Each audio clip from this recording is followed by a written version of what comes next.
1 பேதுரு 1ஆம் அதிகாரம் 13வது வசனத்தை நாம் வாசிக்கும் போது அங்க நம்ம படிச்சோம். ஆகையால் நீங்கள் உங்கள் மனதின் அறையை கட்டிக்கொண்டு தெளிந்த புத்தியுள்ளவர்களா இருந்து இயேசு கிறிஸ்து வெளிப்படும் போது உங்களுக்கு அளிக்கப்படும் கிருபையின் மேலே பூரண நம்பிக்கை உள்ளவர்களா இருங்கள் என்று சொல்லி கடந்த வாரங்களில நம்ம இந்த வசனத்தை நம்ம தியானிச்சோம். ஆமென் சொல்லுங்க.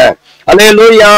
அப்ப பேதுரு எழுதின 1ஆம் நிருபத்துல இப்படி நம்ம படிச்சோம். அதுல அதனுடைய தொடர்ந்து 14வது வசனத்திலிருந்து 17வது வசனம் வரைக்கும் நாம் இன்றைக்கு நம்ம தியானிக்க போகிறோம். வாசிக்கலாம். 1 பேதுரு 1ஆம் அதிகாரம் 14வது வசனத்திலிருந்து 17வது வசனம் வரைக்கும் நாம் வாசிக்கலாம். நீங்கள் முன்னே உங்கள் அறியாமையினாலே கொண்டிருந்த இச்சைகளின்படி இனி நடவாமல் கீழ்ப்படுகிற பிள்ளைகளாயிருந்து உங்களை அழைத்தவர் பரிசுத்தராய் இருக்கிறது போல நீங்களும் உங்கள் நடக்கைகள் எல்லாவற்றிலும் பரிசுத்தராய் இருங்கள். நான் பரிசுத்தர், ஆகையால் நீங்களும் பரிசுத்தராய் இருங்கள் என்று எழுதியிருக்கிறதே. அன்றியும் பட்சபாதம் இல்லாமல் அவனவனுடைய கிரிகளின்படி நியாயம் தீர்க்கிறவரை நீங்கள் பிதாவாக தொழுது கொண்டு வருகிறபடியால் இங்கே பரதேசிகளாய் சஞ்சரிக்கும் அளவும் பயத்துடனே நடந்து கொள்ளுங்கள் என்று சொன்னார். ஆமென் சொல்லுங்க. அல்லேலூயா. அப்ப ஆண்டவர் பட்சபாதம் இல்லாம அவனவனுடைய கிரிகளின்படி நியாயந்திருக்கிறவரை நீங்கள் பிதாவை தொழுது கொண்டு வருகிறபடினால நீங்கள் பரதேசிகளாய் சஞ்சரிக்கிற அளவும் நீங்கள் பயத்தோடு கூட நீங்க நடந்து கொள்ளுங்கள் என்று சொல்லி பேதுரு எழுதுகிறார். ஆமென் சொல்லுங்க. அல்லேலூயா. அப்ப இந்த 16வது வசனத்துல நீங்க பார்த்தீங்கன்னு சொன்னா அங்க ஒரு காரியத்தை சொல்றார். நீங்கள் முன்னே உங்கள் அறியாமனாலே கொண்டிருந்த இச்சைகளின்படி இனி நடவாமல் என்று சொல்றார். ஆமென். அல்லேலூயா. அப்ப அறியாம காணாத இருக்கும்போது அப்போஸ்தலர் 9ஆம் அதிகாரம் 31 வாசிக்கிறோம். அறியாமல் உள்ள காலங்களே தேவன் காணாதவரை போல இருந்தாராம். இப்ப எங்குள்ள மனிதர்கள் மனம் திரும்ப வேண்டும் என்று விரும்புகிறார். ஆமென் சொல்லுங்க. அதை சொல்ல நீங்கள் முன்னே உங்கள் அறியாமையினாலே கொண்டிருந்த இச்சைகளின்படி இனி நடவாமல் கீழ்ப்படுகிற பிள்ளைகளா நீங்க இருந்து என்று சொல்றார். ஆமென் சொல்லுங்க. அப்ப கீழ்ப்படுகிற பிள்ளைகளா நீங்க நடக்கணும். அப்ப இனி நடவாம அப்ப இச்சைகளின்படி அப்படி நம்ம செய்ததை போல இனி நம்ம அப்படி நடக்க கூடாதுன்னு சொல்றார். இனி நடவாமல் என்று சொல்றார். சொல்லிட்டு கீழ்ப்படுகிற பிள்ளைகளா இருந்து உங்களை அழைத்தவர் பரிசுத்தரா இருக்கிறது போல நீங்களும் உங்கள் நடக்கைகள் எல்லாவற்றிலும் பரிசுத்தரா இருங்கள் என்று சொல்லுகிறார். ஆமென் சொல்லுங்க. அல்லேலூயா. அப்ப கீழ்ப்படுகிற பிள்ளைகளா இருக்கணும். உங்களை அழைத்தவர் பரிசுத்தரா இருக்கிறது போல நீங்களும் எப்படி இருக்கணும்? நீங்களும் உங்கள் நடக்கைகள் எல்லாவற்றிலும் கூட பரிசுத்தரா இருக்கணும் என்று விரும்புகிறார். ஆமென் சொல்லுங்க. 16வது சொல்றாரு, நான் பரிசுத்தர், ஆகையா நீங்களும் பரிசுத்தரா இருங்கள். அப்பா பரிசுத்தம் உள்ளவரா இருக்கிறது போல அவருடைய பிள்ளைகளாகிய நாம் இந்த உலகத்துல வாழும் போது முடிஞ்ச மட்டும் பரிசுத்தமாய் நாம் வாழ்வதற்கு நம்ம பிரயாசம் எடுத்துக்கொண்டே இருக்கணும். ஆமென் சொல்லுங்க. வெளிப்படுத்தல் 22ஆம் அதிகாரத்துல பைபிளுடைய கடைசி பகுதியில கடைசி புத்தகத்துல நீங்க பாத்தீங்கன்னா 22:11-12 வாசிக்கும் போது அங்க சொல்றாரு, அநியாயம் செய்கிறவன் அநியாயம் செய்யட்டும், அசுத்தமா இருக்கிறவன் அசுத்தமா இருக்கட்டும், நீதி உள்ளவன் நீதி செய்யட்டும், பரிசுத்தம் உள்ளவன் இன்னும் பரிசுத்தமாகட்டும், அவனவனுக்கு அளிக்கும் பலன் என்னுடனே கூட வருகிறது என்று சொல்லுகிறார். ஆமென் சொல்லுங்க. அப்ப பரிசுத்தம் உள்ளவன் இன்னும் நம்ம என்ன செய்யணும்? நம்ம ஆண்டவர் சந்திக்கிற வரைக்கும் நம்ம அழைத்து அவருடைய ராஜ்யத்துக்கு அழைக்கிற வரைக்கும் பரிசுத்தரா நம்ம நடந்து கொண்டே இருக்கணும். அதுக்கு ஏற்ற பலனை கத்த தருவார். எத்தனை பேர் விசுவாசிக்கிறீங்க? அல்லேலூயா. யாரை பார்த்து சொன்னார் பேதுரு அப்படின்னா 1ஆம் அதிகாரத்துல நீங்க 1வது வசனத்தை பார்த்தீங்கன்னு சொன்னா அங்க சொல்றாரு, இயேசு கிறிஸ்துவின் அப்போஸ்தலனாகிய பேதுரு பொந்து கலாத்தியா கப்பத்தோக்கியா ஆசியா பித்தானியா தேசங்களில் சிதற இருக்கிறவர்களில் என்று சொல்றார். ஆமென் சொல்லுங்க. யாரை பார்த்து இதை சொல்றாரு? நீங்க முன்னே அறியாமல் கொண்டிருந்த இச்சையின்படி நடக்கக்கூடாது, கீழ்ப்படுகிற பிள்ளைகளா நீங்க இருக்கணும், உங்களை அழைத்தவர் பரிசுத்தரா இருக்கிறத போல நீங்களும் பரிசுத்தரா இருக்கணும், ஆகவே நீங்கள் நடக்கைகள் எல்லாவற்றிலும் பரிசுத்தரா இருங்கள், நான் பரிசுத்தரா ஆகிய நீங்களும் பரிசுத்தரா இருங்கள் அப்படின்னு சொல்றார். யாரை பார்த்து சொல்றாருன்னா சிதறிக்கிறவர்களை, தேசங்களில சிதறிக்கிறவர்களை பார்த்து சொல்லுகிறார். ஆமென் சொல்லுங்க. அல்லேலூயா. 2வது வசனத்தை பார்த்தீங்கன்னா பிதாவாகிய தேவனுடைய முன்னறிவிப்பின்படி ஆவியானுடைய பரிசுத்தமாக்குதலினாலே கீழ்ப்படுதலுக்கும் இயேசு கிறிஸ்துவினுடைய ரத்தம் தெளிக்கப்பட்ட தெரிந்து கொள்ளப்பட்ட பரதேசிகளுக்கும் எழுதுகிறதாவது, கிருபையும் சமாதானமும் உங்களுக்கு பெருக கடவுது என்று சொல்றார். ஆமென் சொல்லுங்க. யாருக்கு இரண்டாவது சொல்றாரு அப்படின்னா, முதலாவது தேசத்துல சிதறிருக்கிறவங்களை பார்த்து சொல்றாரு. இரண்டாவது கீழ்ப்படுதலுக்கும் இயேசு கிறிஸ்துவினுடைய ரத்தம் தெளிக்கப்படுதலுக்கும் தெரிந்து சொல்லப்பட்டவர்களா இருக்கிறவங்களுக்கு கர்த்தர் சொல்லுகிறார். ஆமென் சொல்லுங்க. அல்லேலூயா, அல்லேலூயா. அந்த 1ஆம் அதிகாரத்துல 4வது வசனத்துல வாசிக்கும் போது, அவர் இயேசு கிறிஸ்துவை மரித்தொழிந்து எழுந்ததினாலே அழியாததும் மாசற்றதும் வாழாததுமாகிய சுதந்திரத்துக்கு ஏதுவாக ஜீவனுள்ள நம்பிக்கை உண்டாகும்படி தமது மிகுந்த இரக்கத்தின்படியே நம்மை மறுபடியும் ஜெனிப்பித்தார். ஆமென் சொல்லுங்க. அல்லேலூயா. தமது கிருபையின்படியோ இரக்கத்தின்படியும் மறுபடியும் கர்த்தர் என்ன பண்ணிருக்காரு, நம்ம ஜெனிப்பித்திருக்கார், நம்மளை உயிர்ப்பித்திருக்கிறார். எத்தனை பேர் விசுவாசிக்க முடியும்? அல்லேலூயா. அப்புறம் என்ன என்ன எதை ஆண்டவர் பத்தி வலியுறுத்தி மிகப்படுத்தி அங்க பேசுறாங்க எழுதுறாரு அப்படின்னா, நீங்கள் முன்னே உங்களை அறியாமல் கொண்டிருந்த இச்சைகளின்படி நீங்க என்ன செய்யக்கூடாது, நடக்கக்கூடாது. ஆமென் சொல்லுங்க. அதனாலதான் சொல்றாரு அப்போஸ்தலர் 17:30 வாசித்தீங்கன்னா, அறியாமனாலே என்று சொல்றார். ஆமென் சொல்லுங்க. அப்ப பைபிள்ல நிறைய வசனங்கள் சொல்றது அறியாமனாலே அப்படின்னு சொல்லி 1 கொரிந்தியர் 15:34 அப்படி எபேசியர் 4ஆம் அதிகாரம் 18வது வசனத்துல நீங்க வாசித்தீங்கன்னா 1 தீமோத்தேயு 1:13 வாசிக்கும் போது அறியாமனாலே கொண்டிருந்த அந்த அன்பு, அறியாமனாலே கொண்டிருந்த அந்த இச்சையின்படி அப்படின்னு அங்க அதிகமா வலியுறுத்தி சொல்லப்படுது. ஆமென் சொல்லுங்க. 1 அறியாமனாலே. 2வது எதை வலியுறுத்தி சொல்றாரு அப்படின்னா, இச்சைகளின்படி. ரோமர் 6ஆம் அதிகாரம் 17-18 நீங்க படிச்சீங்கன்னு சொன்னா, ரோமருக்கு எழுதின நிருபம் 6ஆம் அதிகாரம் எடுத்து வாசிக்கலாம். ரோமர் 6ஆம் அதிகாரம் 17-18வது வசனத்தை நீங்க வாசிப்பீங்கன்னு சொன்னா வாசிக்கலாம். அப்ப பாருங்க, முன்னே பாவங்களுக்கு நீங்கள் அடிமைகளாயிருந்தோ இப்பொழுது உங்களுக்கு ஒப்புவிக்கப்பட்ட உபதேச சட்டத்துக்கு நீங்கள் மனப்பூர்வமாய் கீழ்ப்படிந்தபடினாலே தேவனுக்கு ஸ்தோத்திரம். அல்லேலூயா. அப்ப முன்னே பாவத்துக்கு அடிமைகளா இருந்தோம் கூட இப்பொழுது நீங்க என்ன பண்ண, ஒப்புவிக்கப்பட்ட உபதேச சட்டத்துக்கு மனப்பூர்வமாய் நீங்க என்ன பண்ணிக்கீங்க, கீழ்ப்படிஞ்சிருக்கீங்க சொல்லி அங்க பவுல் எழுதுகிறார். ஆமென் சொல்லுங்க. அல்லேலூயா. அதே 2 கொரிந்தியர் புத்தகத்துல 2ஆம் அதிகாரம் 9வது வசனத்தை நீங்க வாசிப்பீங்கன்னு சொன்னார். 2 கொரிந்தியர் 2ஆம் அதிகாரம் 9வது வசனத்தை நீங்க வாசிக்கும் போது வாசிக்கலாம். நீங்க எல்லாவற்றிலும் கீழ்ப்படிந்திருக்கிறீங்களோ? ஆமென் சொல்லுங்க. அது மேல உள்ள வசனத்தை படிக்கலாம், 8வது வசனத்தை. அந்தபடி உங்களை வேண்டிக் கொள்கிறேன். அல்லேலூயா, அல்லேலூயா. அப்ப ஆண்டவர் அந்த முன்னாடி அந்த 9வது வசனத்தை மறுபடியும் படிங்க. அப்ப நம்ம எல்லாவற்றிலும் நம்ம ஆண்டோடைய வார்த்தைக்கு நம்ம கீழ்ப்படிந்திருக்கிறோமான்னு சொல்லி உங்களை சோதித்து அறியும்படி ஆமென் சொல்லுங்க. அதனால உங்கள் அன்பை அவங்களுக்கு என்ன பண்ண காண்பிக்கும் படிக்க உங்களை நான் வேண்டிக் கொள்கிறேன்னு சொல்றாரு. மேல உள்ள காரியங்களை நீங்க போய் வீட்டுல படிச்சு பாருங்க, அங்க உள்ள காரியங்களை அங்க சொல்றாரு. அப்ப பாத்தீங்கன்னா, அப்ப இச்சைகளின்படி நம்ம என்ன செய்யக்கூடாது, நம்ம நடக்காது இருக்கோம் அப்படின்னு சொல்றாரு. 3வது அப்ப அறியாமனாலே. 2வது இச்சைகளின்படி.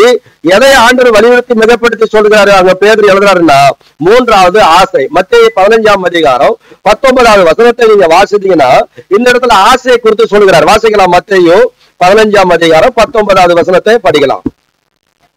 எப்படி எனில், இருதயத்திலிருந்து பொல்லாத சிந்தனைகளும் கொலைப்பாதங்களும் விபச்சாரங்களும் வேசித்தனங்களும் களவுகளும் பொய் சாட்சிகளும் தூஷணங்களும் புறப்பட்டு வரும். ஆமென் சொல்லுங்க. அப்ப அந்த இப்படிப்பட்ட அந்த ஆசைகள், இருதயத்திலிருந்து பொல்லாத சிந்தனை, கொலைப்பாதங்கள், விபச்சாரம், வேசித்தனம், களவு, பொய்ச்சாட்சி, இப்படிப்பட்டவர்களை தூஷணங்களுக்கு இப்படிப்பட்டவர்களுக்கு என்ன பண்ணும், இந்த இருதயத்திலிருந்து புறப்பட்டு ஒரு மனுஷனை என்ன செய்யுது, தீட்டுப்படுது. கை கலகாவது சாப்பிடுறது பாவம் சொல்லி அந்த யூதர்கள் என்ன பண்ணாங்க, அது தவறான்னு நினைச்சாங்க. ஆனா கை கலவாதது பாவம், அது ஒண்ணு பாவம் இல்ல, ஏதோ அது ஒரு மனுஷனை தீட்டுப்படுத்தல, இல்லத்திலிருந்து வெளியே புறப்பட்டு வருதுதான் ஒரு மனுஷனை தீட்டுப்படுத்துது. ஆமென் சொல்லுங்க. சில சொல்லுவாங்க, உலகத்துல சொல்லுவாங்க, என்னை அடிச்சிருந்தா கூட ஒரு அடி வாங்கியிருப்பேன், ஆனா அவங்க பேசுறாங்க பாருங்க வார்த்தை, அந்த வார்த்தையை இருதத்தையே பிளந்துருச்சு, அது என்னால மறக்கவே முடியல அப்படின்னு சொல்லுவாங்க பாரு. அப்ப இந்த இருதத்துல இருந்து தான் ஒரு மனுஷனை என்ன பண்ணுது, தீட்டுப்படுத்துது. ஆமென் சொல்லுங்க. அல்லேலூயா. அதெல்லாம் சொல்றாரு. எபேசியர் நிருபத்துல வாசித்தீங்கன்னா எபேசியர் 2ஆம் அதிகாரம் 1வது வசனத்திலிருந்து 3வது வசனம் வரைக்கும் நீங்க வாசிப்பீங்கன்னு சொன்னார். எபேசியர் 2ஆம் அதிகாரம் 1வது வசனத்திலிருந்து 3வது வசனம் வரைக்கும் வாசிக்கலாம். அக்கிரமங்களினாலும் பாவங்களினாலும் மரித்த ஆமென் சொல்லுங்க. அப்ப அக்கிரமங்களிலும் பாவங்களிலும் மறுத்திருந்த நம்மை ஆண்டவர் என்ன பண்ணிருக்காரு? உயிர்ப்பித்து இருக்கிறார். ரோமர் 8ஆம் அதிகாரம் 5வது வசனம் சொல்லுகிறது. ரோமருக்கு எழுதின நிருபம் 8ஆம் அதிகாரம் 5வது வசனத்தை நீங்க வாசிப்பீர்கள் சொன்னால் வாசிக்கலாம். ரோமர் 8ஆம் அதிகாரம் 5வது வசனம். 8ஆம் அதிகாரம் 5வது வசனம். அன்றையும் மாம்சத்தின்படி நடக்கிறவர்கள் மாம்சத்துக்குரியவைகளை சிந்திக்கிறார்கள், ஆவின்படி நடக்கிறவர்களோ, ஆமென் சொல்லுங்க. நம்ம அதிகமா மாம்சத்துக்கு இடம் கொடுத்தா மாம்ச சிந்தை தான் நமக்கு என்ன பண்ண கிரியை செய்து கொண்டிருக்கோம். ஆவின்படி நடக்கிறவங்க ஆவிக்குரியவங்களை தான் என்ன பண்ணுவோம்? சிந்திப்பாங்க. ஆண்டுக்கு எது விருப்பமாகுது, எப்படி அவரை நம்ம மகிழ்ச்சி படுத்தலாம், சந்தோஷப்படுத்தலாம், அந்த காரியத்தை அவங்க என்ன பண்ணுவாங்க? எண்ணிக்கொண்டிருக்க முடியும். அதாவது கேள்வி சொல்றாரு 6வது வசனத்துல, மாம்ச சிந்தை மரணம், ஆவியின் சிந்தையோ ஜீவனும் சமாதானமாம். ஆமென் சொல்லுங்க. அப்ப ஆவியின் சிந்தை இருக்குது அப்படின்னு சொன்னா நமக்கு ஜீவனையும் சமாதானத்தையும் நம்ம வாழ்க்கையில பார்த்து கொண்டே இருக்க முடியும். ஆமென் சொல்லுங்க. ஆனா 8வது வசனம் சொல்றாரு, மாம்சத்துக்கு உட்பட்டவர்கள் தேவனுக்கு பிரியமா இருக்க மாட்டார்கள். ஆமென் சொல்லுங்க. அல்லேலூயா, அல்லேலூயா. ஆகவேதான் தன்னுடைய மனதில், அதாவது பேதுரு எழுதுறாரு 1 பேதுரு புத்தகத்துல 1ஆம் அதிகாரத்துல வாசிக்கும் போது, இந்த பகுதியை விட்டுறாதீங்க. 1 பேதுரு 1ஆம் அதிகாரம் 14வது வசனத்துல வாசிக்கும் போது அங்க வாசிக்கும் போது சொல்ற, ஆகையால் நீங்கள் உங்கள் மனதின் அறையை கட்டி கொண்டு தெளிந்த புத்தி உள்ளவர்களா இருந்து இயேசு கிறிஸ்து வெளிப்படும் போது உங்களுக்கு அளிக்கப்படும் கிருபையின் மேலே பூரண நம்பிக்கை உள்ளவர்களா இருங்கள் என்று சொல்லுகிறார். ஆமென் சொல்லுங்க. அப்ப மனதின் அறையை நம்ம கட்டிக்கணும். அப்பதான் ஆவிக்குரிய ஜீவித்துல நம்ம வளர முடியும். ஆவிக்குரிய மனதில நம்ம என்ன பண்ணுவோம்? செயல்படுத்த முடியும். ஆமென் சொல்லுங்க. ஆவிக்குரியவர்கள் இந்த பூமியில ஜீவனுள்ள சாட்சியா விளங்கணும். அதுதான் ஆண்டவர் எதிர்பார்க்கிற ஒரு சாட்சி, பிரதானமான சாட்சி. ஆமென் சொல்லுங்க. அதனாலதான் சொல்றாரு, உங்கள் மனதின் அறையை கட்டி கொண்டு தெளிந்த புத்தி உள்ளவர்களா இருந்து இயேசு கிறிஸ்து வெளிப்படும் போது அவருடைய கிருபையின் மேல பூரண நம்பிக்கை உள்ளவர்களா நாம் இருக்கிறோம் சொல்லுகிறார். ஆமென் சொல்லுங்க. அல்லேலூயா. அப்ப நாம் எப்படிப்பட்டவர்கள் அப்படின்னு சொன்னா வேற சொல்லுகிறது 1 பேதுரு புத்தகத்துல 2ஆம் அதிகாரம் 1 பேதுரு 2ஆம் அதிகாரம் 10-11 வசனத்தை நீங்க வாசித்தீங்கன்னா வாசிக்கலாம். முன்னே நீங்க என்னவா இல்ல, முன்னே தேவனுடைய ஜனமா இருக்கவில்லை, இப்பொழுதோ அவருடைய ஜனங்களா நம்ம இருக்கிறோம். ஆமென் சொல்லுங்க. அல்லேலூயா. அவருடைய கிருபையின் மேல நம்ம பூரண நம்பிக்கையுள்ளவர்களா வந்ததுனால எப்படிப்பட்டவங்களா நாம் இருக்கிறோம் அப்படின்னு சொன்னா, எப்படிப்பட்டவங்க அப்படின்னா முன்னே நம்ம அவருடைய ஜனமா இருக்கல, இப்ப அவருடைய ஜனமா நம்ம இருக்கிறோம். எத்தனை பேர் விசுவாசிக்கிறீங்க? அல்லேலூயா. முன்னே பாத்தீங்கன்னா இரக்கம் பெறாதவங்களா இருந்தோம், இப்பொழுதோ இரக்கம் பெற்றவங்களா இருக்கிறோம். ஆமென் சொல்லுங்க. அல்லேலூயா. அந்த 10வது வசனம் சொல்லுது. அப்ப அப்படி சொல்றாரு. அப்ப பாத்தீங்கன்னா முன்னே பாத்தீங்கன்னா 9வது வசனம் சொல்றாரு, நீங்களோ உங்களை அந்தகாரத்தில் நின்று தம்முடைய ஆச்சரியமான ஒளியிடத்துக்கு வரவழைக்கக்கூடிய புண்ணியங்களை அறிவிக்கும்படிக்கு நீங்க யாரு? தேவனால் தெரிந்து கொள்ளப்பட்ட சந்ததி. எத்தனை பேர் சொல்ல முடியும்? அல்லேலூயா. வெளியில இருக்கிறவங்க கொஞ்சம் கவனிக்கணுங்க, பேசக்கூடாது. அதனால சொல்றாரு, நீங்களும் உங்களை அந்தகாரத்திலிருந்து தம்முடைய ஆச்சரியமான ஒளியிடத்துக்கு வரவழைத்து புண்ணியங்களை அறிவிக்கும்படி தெரிந்து கொள்ளப்பட்ட சந்ததி நாம். ஆமென் சொல்லுங்க. 2வது ராஜரிக ஆசாரிய கூட்டம், 3வது பரிசுத்த ஜாதி, 4வது அவருக்கு சொந்தமான ஜனமானம் இருக்கிறோம். ஆமென் சொல்லுங்க. முன்ன நம்ம தேவனுடைய ஜனமா இருக்கல, இப்ப தேவனுடைய ஜனமா இருக்கிறோம். முன்ன இரக்கம் பெறாதவங்களா இருந்தோம், இப்ப இரக்கம் பெற்றவங்களா நாம் இருக்கிறோம். ஆமென் சொல்லுங்க. அல்லேலூயா. அதனால பிரியமானவர்களே, அந்நியர்களும் பரதேசிகளுமாய் நீங்கள் ஆத்துமாவுக்கு விரோதமாய் போர் செய்கிற மாம்ச இச்சைகளை விட்டு விலகி என்று சொல்றார். ஆமென் சொல்லுங்க. அப்ப இந்த ஆத்துமாவுக்கு விரோதமாய் போர் செய்கிற இந்த மாம்ச இச்சைகளை எல்லாம் விட்டு நம்ம என்ன செய்யணும்? அந்த ஆசை இச்சைகளை விட்டு நம்ம என்ன செய்யணும்? விலகணும் அப்படின்னு சொல்றாரு. ஆமென் சொல்லுங்க.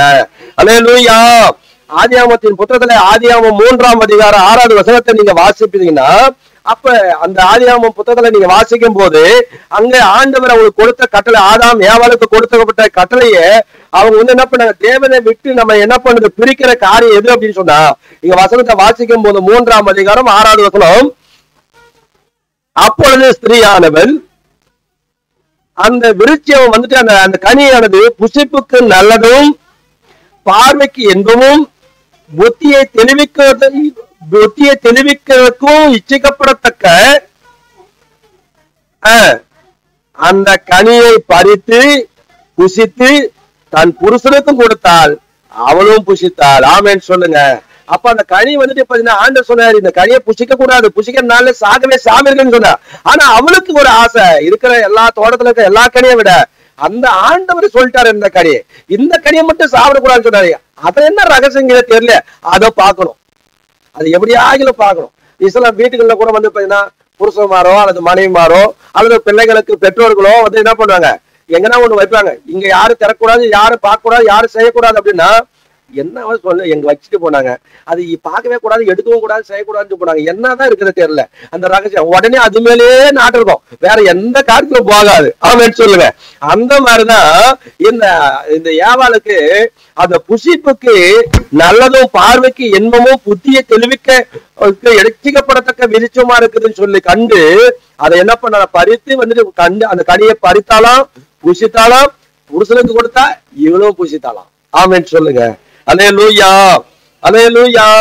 அப்ப ஆண்டவர் வந்து அப்ப ஆண்டவர் தேவனை விட்டு நம்ம பிரிக்கிற காரியம் எப்ப நம்ம கீழ்ப்படியாத போறோமோ அப்ப வந்து ஆண்டவருடைய சன்னிதானத்தை விட்டு நம்ம என்ன பண்ணோம், பிரிச்சிடும். ஆனால் ஆண்டவர் அப்ப பாத்தீங்கன்னு சொன்னா 8வது வசனம் சொல்லுது, அந்த 3:8 பகல்ல குளிர்ச்சியான வேலையில ஆண்டவர் தோட்டத்துல உலாகுற தேவனுடைய சத்தத்தை ஒவ்வொரு நாளும் கேட்டாங்களாம். ஆமென், அல்லேலூயா. இப்ப வந்துட்டு எப்ப இவங்க கீழ்ப்படியாம அந்த கனியை புசிக்க கூடாதுன்னு சொல்லி புசித்தாங்களோ அப்ப அவங்களால வந்து தேவனால என்ன பண்ணாங்க, தேவனுக்கு பயந்து வந்து என்ன பண்ணா தேவனுடைய சமூகத்துல போய் நிக்கிறதுக்கு அவங்களுக்கு பயம் வந்துருச்சு. அதுக்கு முன்னாடி பயம் இல்ல, தேவனோட கூட சந்தோஷமா மகிழ்ச்சியா அவங்க என்ன பண்ணாங்க, தோட்டத்தெல்லாம் உலாவி வந்துட்டு இருந்தார் ஆண்டவர். அப்படி ஒரு சந்தோஷம் மகிழ்ச்சி தேவனுக்கு அவங்களுக்கு நல்ல ஒரு நட்புறவு இருந்துச்சு. ஆனா எப்ப கீழ்ப்படியாம போனாங்களோ அவங்களுக்குள்ள பயம் வந்துச்சு. ஆமென் சொல்லுங்க. அல்லேலூயா. இப்ப பயம் வந்த உடனே ஆட்டோமேட்டிக்கா வந்து என்ன பண்றாங்க, ஆண்டவருடைய சத்தத்தை வந்து தோட்டத்துல கேக்குறாங்க. சத்தம் கேட்கப்படுது, ஆனா தேவனுக்கு முன்னாடி போய் நிக்கிறதுக்கு தைரியம் இல்லை. ஆமென், அல்லேலூயா. அவங்க போய் தோட்டத்துக்குள்ள விருட்சங்களுக்குள்ள போய் என்ன பண்ணாங்க, ஒளிஞ்சுக்கிறாங்க. பாவம் வந்துச்சு அப்படின்னா தேவனை விட்டு ஒளியக்கூடிய தன்மை தான் வரும். ஆமென் சொல்லுங்க. அல்லேலூயா. அதனால வந்து சொல்றாரு ரோமருக்கு அந்த ஆதியாகமம் 3ஆம் அதிகாரம் 23வது வசனத்தை நீங்க வாசித்து பாருங்க. அந்த ஆதியாகமம் 3ஆம் அதிகாரம் 23வது வசனம், அவன் எடுக்கப்பட்ட மண்ணை பயன்படுத்த தேவனாகிய கர்த்தர் அவனை. ஆமென் சொல்லுங்க. அப்ப அவருடைய சன்னிதானத்தை விட்டே ஆண்டவர் வந்து என்ன பண்றாரு, அப்ப ஒரு மண்ணினாலதான் மனுஷனை உண்டாக்குனார். அவன் குரங்குல இருந்து மனுஷன் வந்தான்னா தேவனால் படைக்கப்பட்ட ஒரு படைப்பு தான் அந்த குரங்கும். குரங்குல இருந்தெல்லாம் எந்த மனுஷனும் வரல அப்படின்னா வேதம் பொய்யா போயிடும். அதனால வந்து மனிதனை வந்துட்டு மண்ணினால ஆண்டவர் என்ன பண்ண எடுத்து மனுஷனா உண்டாக்குனார். அப்ப வந்து அந்த மண்ணில எடுக்கப்பட்ட மண்ணை பயன்படுத்த தேவனாய கர்த்தர் அந்த ஏதேன் தோட்டத்தை விட்டே கர்த்தர் என்ன பண்றாரு, வெளியே துரத்திட்டார். ஆமென் சொல்லுங்க. நாம் ஆண்டவருக்கு பிரியமில்லாது இருக்கும் போது, தேவனை விட்டு விலகுகிற காரியம் நம்முடைய வாழ்க்கையில் இருக்கும் போது, நம்ம கீழ்ப்படியாத போகும்போது நம்ம விட்டு ஆண்டவர் விலக்கிடுவார். ஆமென் சொல்லுங்க. அல்லேலூயா.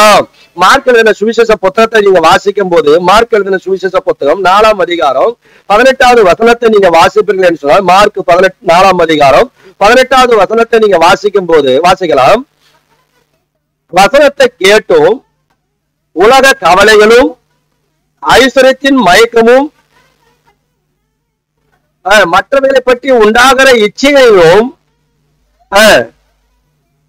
இந்த வசனத்தை நெருக்கி போட. ஆமென் சொல்லுங்க. அல்லேலூயா. அப்ப வந்து அந்த விதைகளை குறித்து ஆண்டு சொல்றாரு. அப்ப முள்ளில விதைக்கப்பட்ட விதை, வலியருகே விதைக்கப்பட்ட விதை, அப்ப கற்பாலையில விதைக்கப்பட்ட விதை, நல்ல நிலத்துல விதைக்கப்பட்ட விதை, இந்த விதைகளுக்கு ஒப்பிட்டு சொல்றாரு. ஆனா வந்துட்டு பாத்தீங்கன்னா இந்த விதை வந்துட்டு பாத்தீங்கன்னா அதுக்கு பாறையா இருக்கிறதுனால அதுல ஆழமான வேர் போகல. மேல பாருங்க, நீங்க கூட பாருங்க, இப்ப மழை பெஞ்சதுனால பாறைங்கிட்ட போனே தண்ணி நின்றுக்கும். ஆனா தண்ணி அங்க கொஞ்சம் மண் பசை இருக்கு. அந்த மண் பசை இருக்கிற இடத்துல என்ன பண்ண, தண்ணி இருக்கும் போது என்ன பண்ண, அந்த இடத்துல அழகா வந்து ஒரு செடியா என்ன பண்ணும், முளைக்கும். ஆனா அந்த தண்ணி வத்த காய காய அதுக்கு அடுத்தது பாத்தீங்கன்னா அந்த தண்ணி வத்துட்டு உடனே இந்த செடியை என்ன பண்ண, தீஞ்சு போயிடும். ஆமென் சொல்லுங்க. அப்படிதான் இங்க வசனம் சொல்லுது, வசனத்தை கேட்டோம் உலக கவலைகளும் ஐஸ்வர்யத்தின் மயக்கமும் மற்றவைகளை பற்றி உண்டாகிற இச்சைகளுக்குள்ள உட்பிரவேசித்து வசனத்தை நெருக்கி போட. அதனால இவங்க என்ன செய்யறாங்க, பலனற்று போகிறவங்களா இருக்காங்க. அவங்க பலனுடையவங்களா மாறுவது கிடையாது. நம்ம பிரயோஜனம் மற்றதை நம்ம வந்து என்ன பண்ணோம், தூக்கி எறியணும். ஆமென் சொல்லுங்க. அல்லேலூயா. சங்கியா கண்டமும் 11ஆம் அதிகாரத்தை நீங்க வாசிப்பீர்களேன்னு சொன்னால், சங்கியா கண்டமும் 11ஆம் அதிகாரம் 4வது வசனத்தை நீங்க வாசிக்கும் போது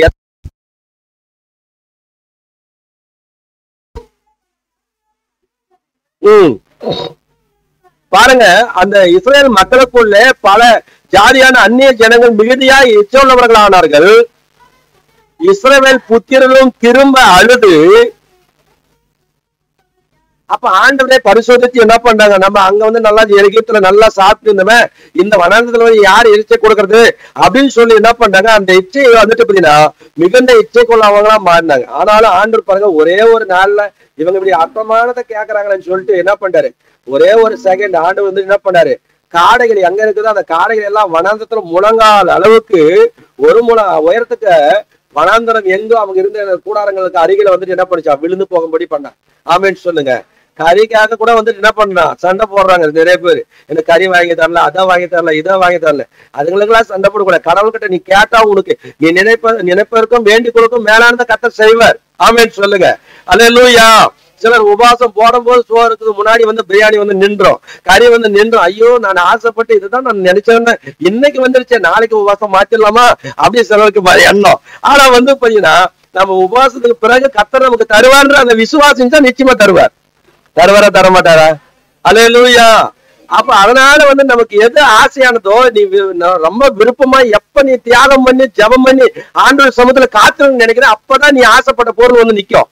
அது சீன் போன்னு சொல்லி முதல் தள்ளிட்டு நீ ஆண்டோடைய சமூகத்துல காத்திருந்தா ஆண்டவர் அதாவது காட்டுல மேலானவங்க காத்த தர முடியும். ஆமேன்னு சொல்லுங்க. அல்லேலூயா. 34வது வசனத்தை வாசிக்கலாம். அதுல இச்சித்த ஜனங்களை அங்கே அடக்கம் பண்ணினதுனாலே அந்த ஸ்தலத்துக்கு கிப்ரோத் அத்தாவா என்று பெயரிட்டான். அல்லேலூயா. அப்ப யாரெல்லாம் அந்த உலக மாம்ச எச்சை மேல வந்துட்டு யாருக்கெல்லாம் அந்த ஆசை வச்சோ அவங்க எல்லாம் என்ன பண்ணாங்க, அடக்கம் பண்ணாங்களாம். ஆமே, அடக்கம் பண்ணாங்க. அதனால ஆண்டவருக்கு நம்ம வந்து தேவையில்லாத என்ன பண்ணக்கூடாது, இச்சிக்க கூடாது. ஆமேன்னு சொல்லுங்க. அல்லேலூயா. அதை நம்ம பிணமாக்கிடும். ஆமேன். அல்லேலூயா.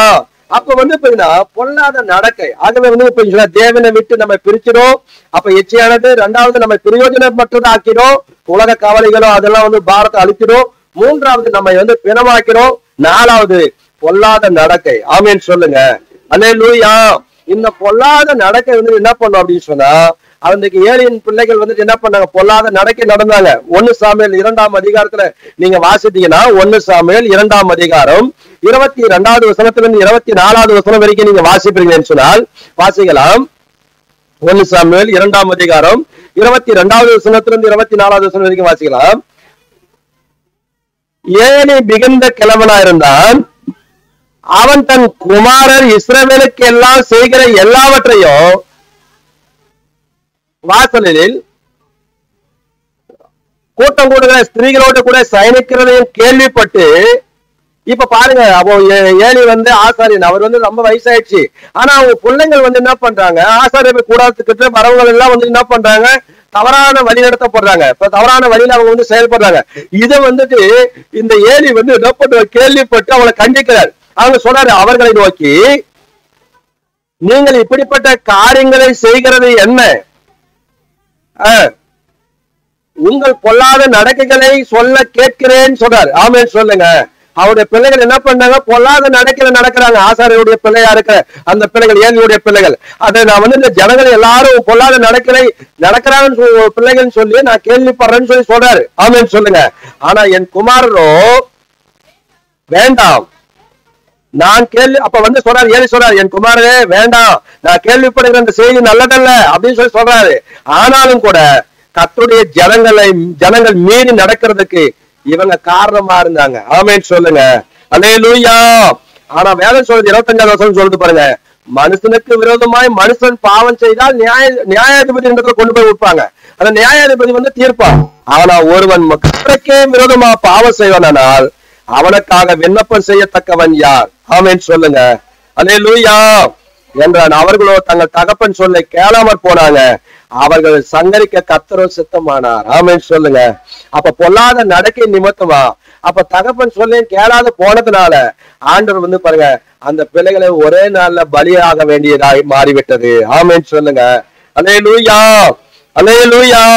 ஆகவே இஸ்ரவேல் வம்சத்தாருடைய நடக்கையை வந்துட்டு பண்ணிச்சுன்னா, அது போல நாமும் வந்துட்டு என்ன பண்ண, அந்த பொல்லாத இந்த நடக்கைகளை எல்லாவற்றிலிருந்து நாம் பிள்ளைகளையும் சரி நம்மையும் சரி நாம் சரியான பாதையில நம்ம என்ன செய்யணும், நடக்கப்பட வேண்டும். ஆமேன்னு சொல்லுங்க. ஆகவே எசேக்கியேல் புத்தகத்துல நீங்க வாசித்தீங்கன்னா எசேக்கியேல் 36ஆம் அதிகாரம் எசேக்கியேல் 36ஆம் அதிகாரம் 17வது வசனத்தை நீங்க வாசித்தீங்கன்னு சொன்னா, அந்த இஸ்ரவேல் வம்சத்தாருடைய நடக்கைகள் எப்படி இருந்துச்சு பாருங்க. அந்த பொல்லாத நடக்கை அவங்க வந்து இஸ்ரவேல் வம்சத்தினுடைய நடக்கை எப்படி இருந்ததுன்னு சொன்னா, வாசிக்கலாம் 36ஆம் அதிகாரம் 17வது வசனத்தை வாசிக்கும் போது, மனுபுத்திரனே, இஸ்ரவேல் வம்சத்தார் தங்கள் சுய தேசத்திலே குடியிருக்கையில் அதை தங்கள் நடக்கையினாலும் தங்கள் கிரிகளினாலும் தீட்டுப்படுத்தினார்கள். அவர்களுடைய நடக்கை என் முகத்துக்கு முன்பாக தூர ஸ்திரீயின் தீட்டை போல இருந்துச்சுன்னு சொல்லி என்ன பண்றாரு? வேதனைப்படுறாரு. ஆமென் சொல்லுங்க. அல்லேலூயா. கர்த்தரின் முகத்துக்கு முன்பாக தூர ஸ்திரீயினுடைய தீட்டை போல அந்த இஸ்ரவேல் வம்சத்தாருடைய நடக்கைகள் இருந்ததுன்னு சொல்லி அவர் என்ன பண்றாரு? எச்சரிக்கிறார். ஆமென் சொல்லுங்க. அப்படி நம்மளுடைய நடக்கைகள் ஒரு நாள் அப்படி என்ன பண்ணக்கூடாது? இருக்கக்கூடாது. ஆகவே எரேமியா புத்தகத்துல நீங்க வாசித்தீங்கன்னா, எரேமியா 35ஆம் அதிகாரம், எரேமியாவின் புத்தகம் 35ஆம் அதிகாரம் 15வது வசனத்தை வாசிக்கலாம்.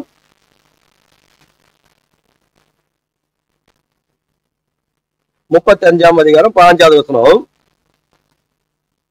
நீங்கள் அந்நிய தேவர்களை சேவிக்கும்படி அவர்களை பின்பற்றாமல் அவனவன் தன் பொல்லாத வழியை விட்டு திரும்பி உங்கள் நடக்கையை சீர்திருத்துங்கள்.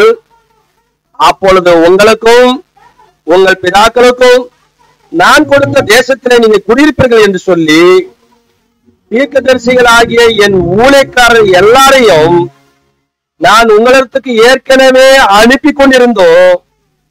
நீங்கள் உங்கள் செவியை சாயாமலும் எனக்கு கீழ்ப்படியாமலும் போனீர்கள் என்று சொல்லுகிறார். ஆமென் சொல்லுங்க. அல்லேலூயா. அப்ப நம்முடைய வழிகளை விட்டு நம்ம நம்ம சீர்படுத்தணும் என்று ஆண்டவர் விரும்புகிறார்.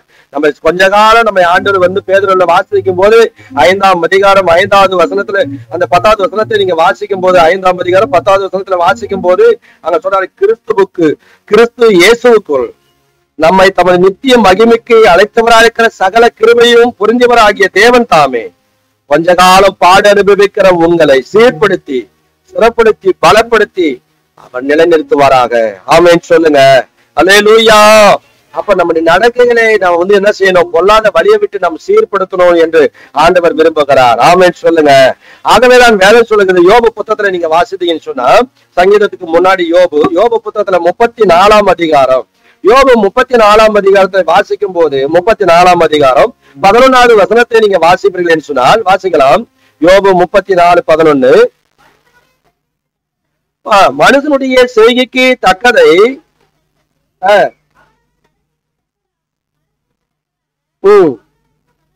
ஆமென் சொல்லுங்க.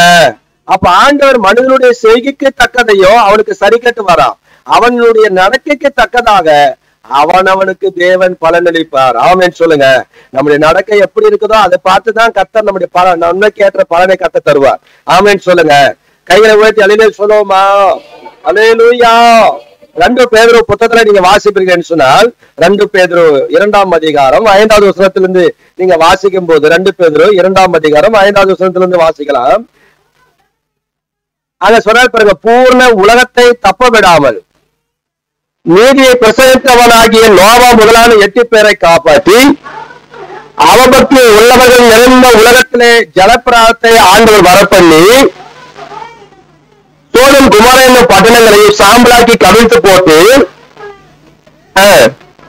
பிற்காலத்திலே அவபக்தியாய் நடப்பவர்களுக்கு அதை ஆண்டவர் நமக்கு என்ன பண்ணிருக்காரு? திருசாங்கமா வச்சிருக்கிறார். ஆமென் சொல்லுங்க. அல்லேலூயா.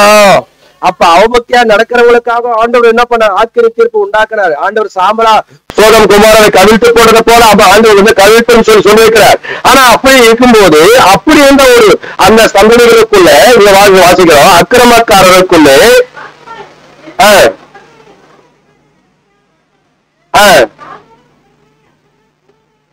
அப்ப பாருங்க, மேல அவபக்தியா நடக்கிறவங்க அவங்களுடைய சிஸ்தாந்தமா கத்தர் அவங்களுக்கு என்ன பண்ண? நோவாவை வந்துட்டு காப்பாற்றினார். அவரையும் அவருடைய அவங்களுடைய குடும்பத்தை கத்தர் என்ன பண்ணார்? 8 பேரை காப்பாற்றி மற்றவங்களை ஜலப்பிரளயத்தினால் கத்தர் அழிச்சார். ஆனா வந்து சொன்னா அவபக்தியா நடந்தவங்க, அப்ப நீதியா நடந்தவங்க அங்க சொல்றாரு 9வது வசனம் 7வது வசனம் வாசிக்கும் போது சொல்றாரு, வாசிக்கலாம். அக்கிரமக்காரருக்கும் வாசமா இருக்கையில் அவருடைய காம விகார நடக்கையாலே வருத்தப்பட்டு அங்க நடக்கிறதெல்லாம் பாக்குறாங்க, பார்த்துட்டும் கூட அதெல்லாம் வருத்தப்படுறாங்க. இப்படி எல்லாம் நடக்கிறாங்களே ஆண்டவரே அப்படின்னு சொல்லி அந்த ஏக்கம், அந்த எண்ணம், அவங்களுக்காக பரிதபிக்கிற மக்களுக்கு அப்படிப்பட்ட எண்ணம் நமக்குள்ள இருக்குன்னு சொன்னா, இங்க சொன்னா நாள்தோறும் அந்த லோத்து பாருங்க, அப்படி வந்துட்டு என்ன பண்ண, காம விகாரம் நடக்கனால வருத்தப்பட்டு அவளை கண்டு அவங்களுடைய அக்கிரம கிரியெல்லாம் கண்ணால பாக்குறாரு, காதால கேட்கிறாரு, பாதிக்கப்பட்ட அப்ப வந்து இருதத்துல வாதிப்பு வருது, அவருக்குள்ள ஒரு பெரிய பாரம் வருது. வாதிக்கப்பட்ட நீதிமானாகிய லோத்தை அவர் ரட்சித்திருக்க கர்த்தர் தேவ பக்தி உள்ளவர்களை சோதனின்று ஆண்டவர் ரட்சிக்கவும் அக்கிரமக்காரரை ஆக்கிரமிக்குள்ளாகவும் நியாய தீர்ப்புக்கு நாளுக்காகவும் வைத்திருக்கார் என்று அறிந்திருக்கிறார். ஆமென் சொல்லுங்க. அல்லேலூயா, அல்லேலூயா. அப்ப நல் மனச்சாட்சி உடையவர்களா இந்த பூமியில நம்ம என்ன செய்யணும்? வாழ வேண்டும் என்று ஆண்டவர் விரும்புகிறார். 1 பேதுரு 3ஆம் அதிகாரத்துல நீங்க வாசித்தீங்கன்னா 3ஆம் அதிகாரம் 16வது வசனத்துல வாசிக்கும் போது, கிறிஸ்துவுக்கு ஏற்ற உங்கள் நல்நடக்கையை தூசிக்கிறவர்கள் உங்கள் அக்கிரமக்காரன் என்று உங்களுக்கு விரோதமாய் சொல்லுகிற விஷயத்துல வெட்கப்படும்படிக்கு நல்மனச்சாட்சி உடையவர்களாய் நீங்கள் இருங்கள் என்று சொல்லுகிறார். ஆமென் சொல்லுங்க. அல்லேலூயா, அல்லேலூயா. அப்ப கிறிஸ்துவுக்கு ஏற்ற உங்கள் நல்ல நடக்கையை வந்துட்டு என்ன பண்ணணும்? தூசிக்கிறவர்கள் உங்களை அக்கிரமக்காரன் என்று உங்களுக்கு விரோதமா சொல்லுகிற விஷயத்துல வெட்கப்படுத்தும்படிக்கு அவங்கள மத்தியில என்ன பண்ணணும்? உங்களுடைய நல் மனச்சாட்சியை கர்த்தர் உடையவங்களா நீங்க இருக்கிறீங்கன்றத வந்து ஆண்டவருக்கு முன்னாடி காண்பிக்கிறோமா? ஆமென், அல்லேலூயா. அதான் சொல்ல, தீமை செய்து பாடு அனுபவித்து பார்க்கிறோம், தேவனுக்கு சித்தமானால் நன்மை செய்து பாடு அனுபவிப்பது மேன்மையா இருக்கும். ஆமென் சொல்லுங்க. அல்லேலூயா. அதான் 2 பேரு 3ஆம் அதிகாரம் 11வது வசனத்தை நீங்க வாசிக்கும் போது அந்த 11வது வசனத்தை சொல்றாரு, பொல்லாப்பை விட்டு விலகி நீங்கி நன்மை செய், சமாதானத்தை தேடி அதை பின்தொடர்கிறவன் என்று சொல்றாரு. ஆமென் சொல்லுங்க. கர்த்தருடைய கண்கள் நீதிமான்கள் மேல எப்படி இருக்குதா? நோக்கமா இருக்குது. பின்னாடி இருக்கிறவங்க சொல்லுங்க பாருங்க, கர்த்தருடைய கண்கள் யார் மேல நோக்கமா இருக்குது? நீதிமான்கள் மேல. ஆமென் சொல்லுங்க. அவருடைய செவிகள் அவர்கள் வேண்டுதலுக்கு எப்படி இருக்குதான்? கவனமா இருக்குதான். ஆமென் சொல்லுங்க. கர்த்தருடைய கண்கள் நீதிமான் மேல நோக்கமா இருக்குது, அவங்களுடைய செவிகள் அவர்கள் வேண்டுதலுக்கு எப்பவுமே எப்படி இருக்குதான்? கவனமா இருக்குதான் கர்த்தருடைய கரம். ஆமென் சொல்லுங்க.